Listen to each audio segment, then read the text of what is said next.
Hi, this is Nicholas Bell with IONCINEMA, here to review An Unmarried Woman, the Paul Mazursky classic from 1978, which makes its way to the Criterion Collection June 9th, 2020, with a 4K restoration. This, of course, is Jill Clayburgh's signature role. It premiered at the 1978 Cannes Film Festival, where Clayburgh won Best Actress, tying with Isabelle Huppert for Violette. She was also nominated for Best Actress. She lost to Jane Fonda, who's brought up in the film as well. It was also nominated for Best Picture and Best Screenplay. So the film is very much obsessed with a certain time and a certain place in the role of women in the world and in cinema.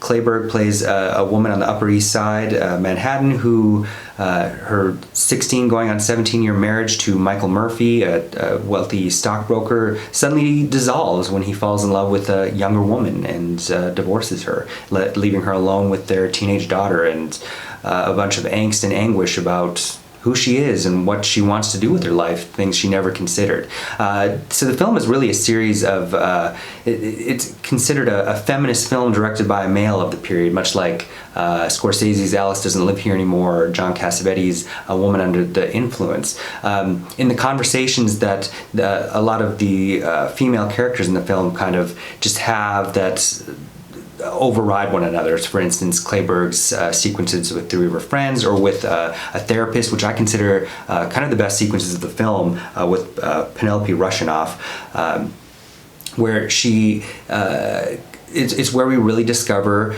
that her discombobulation over her new existence comes from not really knowing anything about herself at all. How to describe that. She just had described her sex life with Michael Murphy as passionate, but then is kind of unable to describe what exactly was passionate about it, other than that it just existed.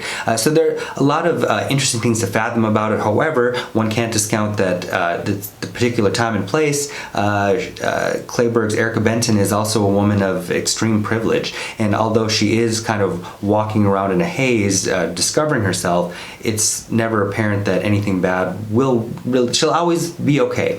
Meanwhile, she starts experimenting with casual sex with Cliff Gorman, who, if you've experienced Mr. Gorman in Friedkin's Boys in the Band, I think it's an absolute treat to see him as this kind of Lothario that's gone to seed here, that Erica knows from at her art gallery. And then she ends up having a romance with Alan Bates, playing a London artist now living in New York, who also spends several months out of the year in Vermont.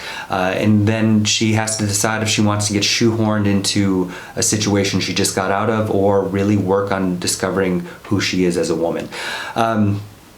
All the people that are in it, there's a whole slew of notable faces: Novella Nelson, Raymond J. Barry, Lisa Lucas plays the daughter, David Rash shows up in an uncredited role. It's filled with a lot of interesting conversations that will also probably seem, in today's context, that this is almost old hat. But it also seems like a precursor to something like Noah Baumbach's Marriage Story, which is a much more emotionally explicit film than I think this is, but it seems that this is the kind of film that would have led to that Baumbach's Marriage Story, in my opinion. In the filmography of Mazursky, to me, Bob and Carol and Ted and Alice, his 1969 debut, seems still a lot more revolutionary, just as much as it does today as it did then. Whereas An Unmarried Woman does feel like it belongs. It's crystallized in its 1978 dynamics. Overall, I would give the film 3.5 out of 5 stars. Criterion's release 4 out of 5 stars. Included in the extra features are a 2005 commentary track from Mazursky and Clayburgh, both who have now passed away. There are new interviews with Michael Murphy and Lisa Lucas. There's an interview with author Sam Wasson, and a 1981 archival snippet featuring Mazursky at AFI. Thank you.